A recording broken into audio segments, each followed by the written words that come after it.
Welcome to veena Raghava cooking channel. ఇవాళ మీకు healthy millet laddu చూపిస్తున్నాను. ఇది అంగన్వాడీ స్కూల్స్లో ఇస్తారు కదా మిల్లెట్ పౌడర్. దీంతో ఈవినింగ్ స్నాక్స్ లాగా కిడ్స్కి చేసి పెట్టండి.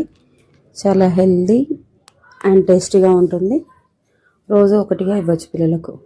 ఇలా ఒక బౌల్ మిల్లెట్ పౌడర్ని తీసుకొని ఒక పెద్ద టీ స్పూన్తో నెయ్యి వేసుకొని బాగా రోస్ట్ చేసుకోవాలి. ఒక 2 to 3 minutes రోస్ట్ చేస్తే ఇలా గోల్డెన్ బ్రౌన్ కలర్లోకి వచ్చేస్తుంది. దీన్ని ఒక సపరేట్గా ఒక ప్లేట్లోకి గోల్డెన్ బ్రౌన్ కలర్ వచ్చాక తీసి ఉంచుకోవాలి.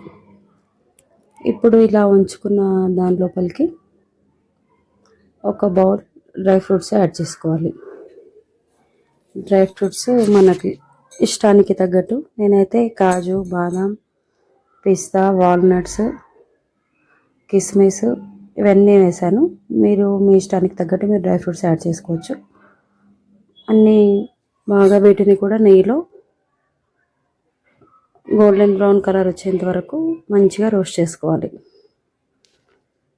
ఇలా రోస్ట్ చేసుకున్న వీటికి కూడా ఒక 2 to 3 minutes పడుతుంది. లో ఫ్లేమ్లో వేయించుకోవాలి, లేకపోతే మాడిపోతుంది. ఇప్పుడు ఇలా గోల్డెన్ బ్రౌన్ కలర్ వచ్చాక ముందుగా మనం పక్కన ఉంచుకొని ఒక బౌల్ షుగర్ని యాడ్ చేసుకొని మళ్ళీ ఒక 2 నిమిషాలు ఇలా వేయించుకోవాలి.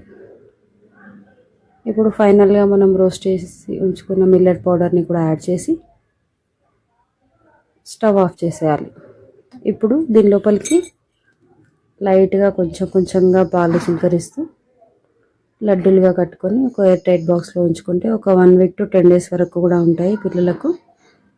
డైలీ ఒకటి ఈవినింగ్ టైంలో స్నాక్స్ లాగా ఇవ్వండి. సమ్మర్లో చాలా హెల్తీగా ఉంటుంది, మంచిగా ఉంటుంది. పిల్లలు బలంగా ఉంటారు ఇది తినడం వల్ల. పిల్లలనే కాదు, పెద్దలైనా సరే ఎవరైనా సరే తినచ్చు. ఇలా పాలని కొంచెంగా యాడ్ చేసుకుంటూ మనం రవ్వ లడ్డుకి ఎలా అయితే యాడ్ చేసుకొని కడతామో ఆ విధంగానే ఈ మిల్లెట్ లడ్డుకి కూడా ఇలా యాడ్ చేసుకుంటూ లడ్డూలను తయారు చేసుకోవాలి. Thank you for watching my channel. Please do subscribe and share with your friends and family.